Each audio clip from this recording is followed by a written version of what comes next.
a little bit about how you got started, a little bit about your background, and maybe a little bit about the piece that you just danced for us. Sure. So my name is Wendy Jehlen, and I am a Somervillian born and bred, one of the few. I became a dancer. I don't remember not being a dancer. I was introduced. My earliest memory is of a dance performance by my Aunt Carolyn, who is a classical South Indian dancer, Bharatanatyam, for anyone who knows what that means. It's a dance form that comes from the most southern region of India. So that was my first exposure to dance and one of my first exposures to anything.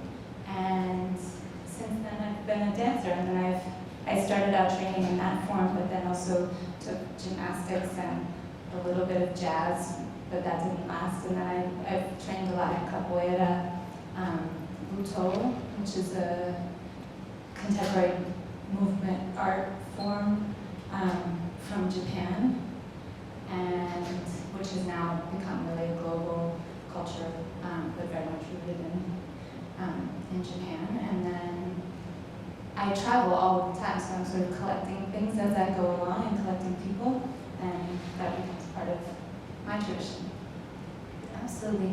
So earlier we had an interesting side conversation about the definition of tradition and how your thoughts on how tradition is defined and how we think about tradition. Can you share some of that?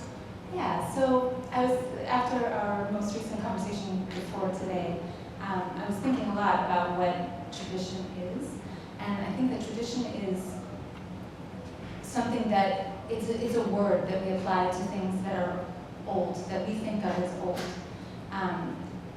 And in reality, human culture, all culture, is constantly evolving. So there is no thing that is new or that is old. It's just a constant evolution, and we're constantly creating. Even when we call that creation part of a tradition, it's still a creation, it's still new. And also I think right now when we're in at least in my world, we're in a global discussion of contemporary versus traditional, and also north-south, east-west, and all of these ideas that come to us out of a history of colonialism. And at least what I have observed is that tradition is anything non-European.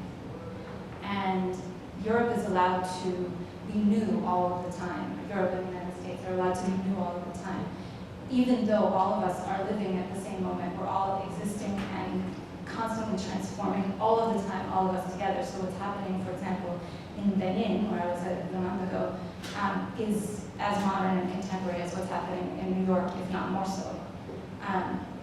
And so we have this idea I'm really interested by the image of tradition as the old people speaking to the new people, but it's not linear and it's not old.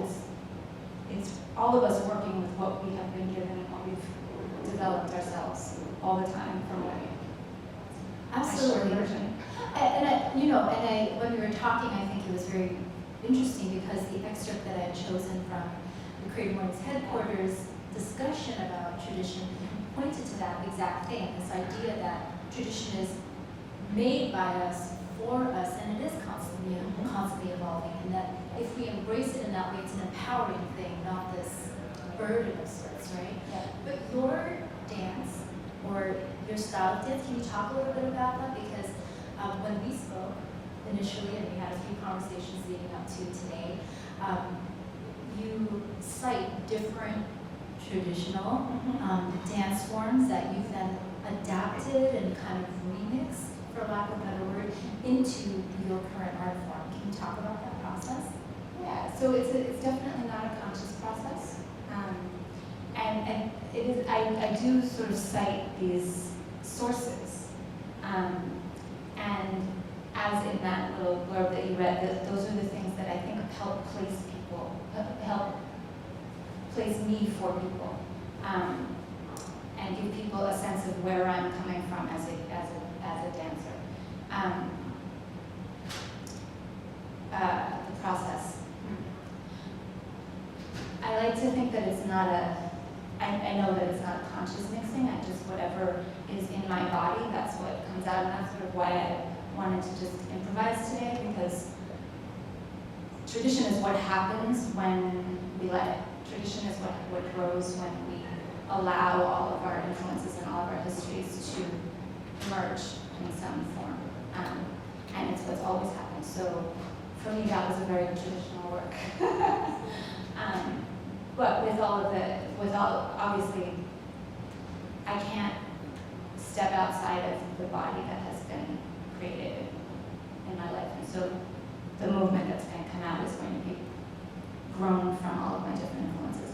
I also work a lot with dancers around the world who are also working from that space. So having an acknowledgement of some kind of root, but not be absolutely being bound by it. We can't not be bound by our roots, but not being constricted by them. Absolutely. You know, it makes me think of, have you guys who's familiar with Austin Kleon, the author? He does these Steal Like an Artist. Have you read it? No. All right. But the notion is very similar. This idea that y'all as creatives, right, because we're a room full of creatives or aspiring or hobbyists, whatever, however we define it, this notion of originality is like such a burden. We're like, oh my gosh, I can't paint like this, and I'm imitating, but everybody has influences, and everybody kind of has these sources, and I think what you're saying is that kind of the art form of this dance that we created is kind of inspired and maybe informed a little bit about from these traditions, but at the same time, you're creating your own thing from that. Yeah. And I think the reality is that all of us do that, whether we call it that or not. That's just what it is to be alive, is to build on whatever you want with. Absolutely. So like the nature, the nurture, and all of that together. So I think in a room full of creatives, I think what would be interesting too is to hear about when we first spoke, we talked about the Conference of Birds, which is this huge global project that you work on. Can you speak a little bit about that? Sure. When you talked about we all have lives outside, stresses outside, I'm in the midst of a massive grant application for this project. It's the Conference of the Birds, which is based on a poem from 12th century Iran, which is one of the pieces of art or works of literature that's been most interpreted by other artists in history. And it's actually interesting because after I started this project, I learned of an older poem in Sanskrit that the Conference of the Birds is based on. So it's even older than that. And of course, that poem was also probably based on older works. So the story is of a group of birds who go on a journey to find their king, their leader, their god. And it's a mythical bird from that region of the world, from Turkey, Iran, and the former Persian world, called the Simurgh. And the birds go on this journey, and they go through 7 valleys of the Sufi quest. They go through all kinds of transformations and hardships. And when they arrive in the place and as they go along, they're all telling stories to each other and receiving guidance from each other, and particularly from their leader, and etc. Then they arrive in this place, bedraggled, destroyed, and they're expecting to find the Simurgh, and all they find there is in the original text, it's a mirror. For me, it's a lake, a reflective surface. And for people who know sort of folk literature, that's definitely a trope of the finding what you're looking for in yourself. It can be, finding where you're looking for at home, or finding God in yourself, and all of those things. But what is interesting to me about this text, and I think what's spoken to people over the past 1,000 years or more, is that when they find this image of the divine, of their God, it's all of them together in their most deteriorated, destroyed state, but all of them together. And so it's it's an allegory for what we always are, but what we appear to forget all the time, which is that we need all of us. And we need all of us together going through all of these horrible things. If everything is wonderful and easy, we don't get there. And if we leave anyone behind, we don't get there. So that's the story. The project is, I have a company of 8 dancers, including myself, from 5 continents and 8 countries. And the idea is to really visually, and also in terms of cultural experience and age and gender, and physical expression, to be representative of humanity as much as one can be with 8 people. And then we have 3 composers and a projection artist, and it's all this big colossal thing that costs a fortune and is going to cost a fortune, and so I'm grant writing again. But it's also the most supportive project I've ever had, so which is kind of exciting, so hopefully it'll continue to be. It's actually really beautiful. We shared a clip from it on Instagram, so I don't know if you guys were able to check that last night. But we did share a short clip of it. I know there are longer ones which we can also share after this event. What would be interesting is we all, as creatives, we come here, we come for this in real life. So if we could kind of take a little pivot and then talk about kind of creative process and collaborative process, right? So you have, including yourself, 8 people, completely different people. And this is something we all struggle with as creatives at our jobs, whether we're in creative positions or not. When we choose to work on a project and collaborate, this notion of how do you know that now I'm sure you go through tons of people to find these 7 others, individuals that you work with. How do you know? What's the gut check that you do? It's 12, including, 12 including all 8 of them. dancers, 3 composers, and who are all equally part of that ensemble. Honestly, I fall in love really easily. Not really easily. I fall in love a lot. That's who I fall in love with, is people who I really don't think I could describe it, but it's, now I'm going to try. People who you can watch them think, you can see that their mind is, you say, there was an article that someone shared this morning about interrupting. Who was it that shared? I don't know, it was in the New York Times. It's about the culture of interrupting. My father's side of the family is Jewish, and my mother's side of the family is not, and interrupting has been an issue my entire life. And now I know why. That my mother comes from a tradition of interrupting being rude, and my father comes from a tradition of interrupting being how one participates in the conversation and shows that one's interested and engaged and implicated in the conversation. So when I don't necessarily need people to interrupt me, although that's fine and I'm comfortable with that, but when I'm talking to someone and I can see their mind going and making all kinds of connections and vice versa, that whatever they're saying makes me, and now I have all kinds of ideas. I'm thinking particularly of all of the dancers. There's a documentary being made about this, and so you can actually watch the process of that happening in our conversations, which is really fun. Since I immediately forget it, as soon as the piece is there, I forget the entire process, but now I have a document, which is exciting. But I'm thinking specifically of my projection artist.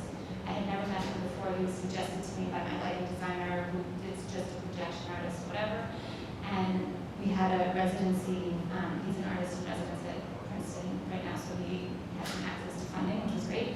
And we had a little 3-day residency in the middle of that gigantic snowstorm last winter. So we were like trapped inside, and we were talking about the creation of the hoopoe, which is one of the sort of leader bird, which I've cast as not a human being, so it doesn't have any gender or race or shape or size, and it's just a bird, and also because it becomes our conscience rather than an actual separate being that's a leader. And I have no idea how we got from where we started to where we ended up, but we went through, like, how many people know Madeline Mendel books? A Wind in the Door? Yeah. So that, like, 2 people? A Wrinkle in Time is the A more. Wrinkle in Time is the movie, yeah. That's okay. the one that Wrinkle in most people Time? know. Is Yes. it the movie or the book? Okay. As much as I love everyone that was in the movie, it was no. But A Wrinkle in Time was like, so all of those books were just that. Read them. Madeline L'Engle, they're children's books, but they're not. Anyway, so unlike all of you, he had read A Wrinkle in Time and A Wind in the Door and Sophie Tilting Planet. And when I said, when I had a particular reference which will mean nothing to you, he knew immediately what that image was. And then we were able to just, so that kind of thing. Tradition. So like a very spontaneous kind of clicking, kind of that you feel, And not clicking, but like boiling and burning and that. look for that, that indescribable burning from Yeah. within. And then you have to fall in love, otherwise it isn't. That's a great way of putting it, because I don't think we think of it in terms of that. But a few months back, we had a couple Boston Music Award winners, and they collaborate, and they're friends as well. And I think what they said was that you just have to. So they didn't quite say it's falling in love, but they said that you have to want to spend time with this person. You have to like genuinely like this person enough to grab a drink and to want to hang out and like not know that the time is passing. Yeah. So I guess it is a kind of falling in love. I For them, it was a it's- romance for sure. But Yeah, I think they're men. yes, they were. Yes. So they might have more trouble saying that they're falling in love with each other. Yes. But, yeah, and for me, it's especially because I work with people that I don't see very often, and when we see each other, it's like this, but then I don't see them for a long time. It has to hurt when I'm not, you know what it feels like to be apart from someone that you're, or even when you're with the person that you feel it. Otherwise, can't do it. Absolutely. So it sounds like for your creative process, there's this big portion of it that enables the artistic side of it, like the grant writing. We all are very familiar with that, doing the humdrum stuff so that we can do the things that are our love and our passion. And how do you juggle that? I don't. I mean, okay, so what brought me here actually is a conversation with Blake Evitt. I don't know if it's the parkour generations. Anyway, he told me about this because we were talking about my current state, which is, so I would say that my company used to be smaller. And then with this project and the funding that we received, we got this gigantic grant in arts terms from the Doris Duke Foundation for Islamic Art, which is important and was a massive amount of money and enabled me to make this thing. So I went from like here. And so now I'm in a position of trying to retrofit what was just me as an organization, or what continues to be just me as an organization, and I need to build a foundation really fast, like in the next couple months, because all the birds will be back, and we need to start touring, and it's like 90% of my time is grant writing and budgets and All the not sexy, oh, not really fun. super not sexy part. But at the same time, so in the process of writing these grants, because it's such a gigantic grant and it's a foundation that won't give you money if you have less than like, I think it's $1 million budget, which as a small dance company, like there are never enough. So I needed to make all these partnerships, and I have to say, like the first time around it was great. The Boston Center for the Arts, Islamic Society of Greater Boston, great, and incredibly important and helpful. And this time, the Boston Center for the Arts, apparently it's not in their mission to send Boston artists out on tour, so I had to find a new partner. And scramble, and now I've got this unbelievable group of organizations who are totally different from each other.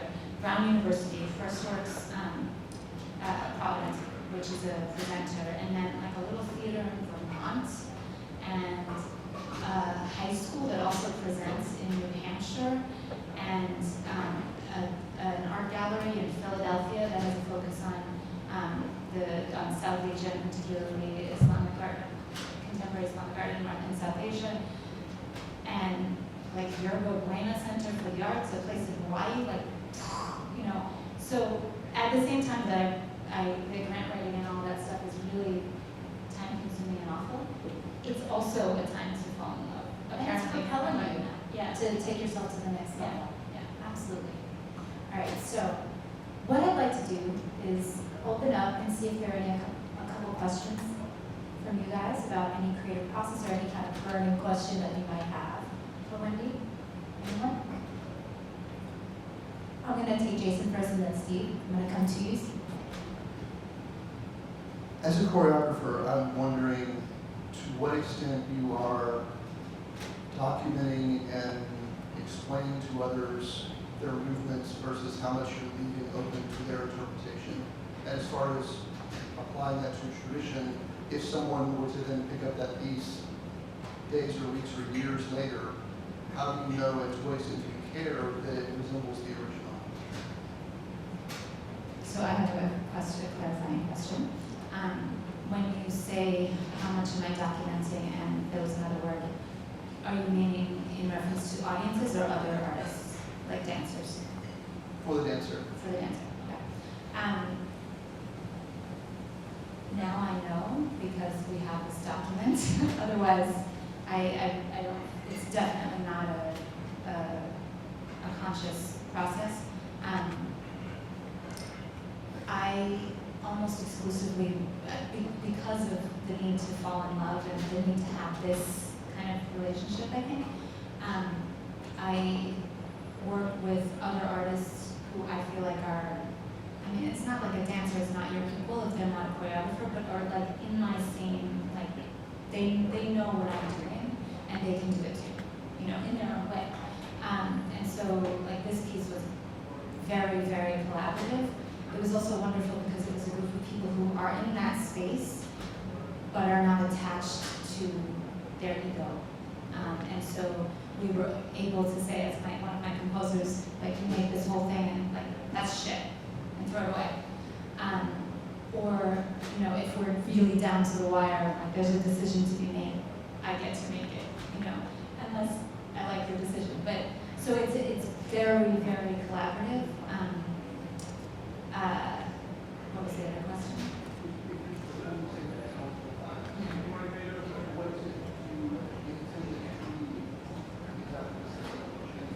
Yeah. I think it depends on the piece.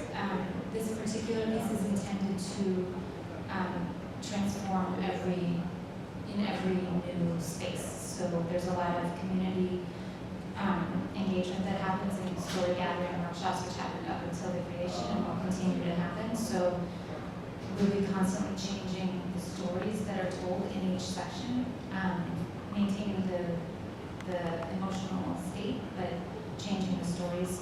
For example, I have something that's happened recently in my life that I have a new foster daughter who was my goddaughter before, and something extraordinarily traumatic happened, and now she's mine. And so that story is going to go into the Valley of Detachment, which is one of the valleys that the birds pass through. So, and that will happen with other people's stories also, and with stories gathered from the community. Does that answer your question? Okay. Hi, thanks. I'm curious, I'm actually going to piggyback on that a little bit. Well, not really. New question than the one I planned to ask, I guess. You deal with so many different people in collaboration. Do you ever get insecure about your work, about what you're bringing to the table? And if so, how do you deal or cope? And if not, what's the secret? Yes, of course, everybody. I think everybody is insecure all the time. I think, at least, you know, and as dancers, it's like compounded by body image, which is just the problem. Also, I'm 45, which is a great insecurity as a dancer. So how do I deal with that? Love. You know, I think and also just orientation. Like there's nothing else that I could ever do. So this is what I think of, I really think that being a dancer, and this is probably true of other media, but I can say it as a dancer, that being a dancer is like a sexual orientation or like a gender, that like there's,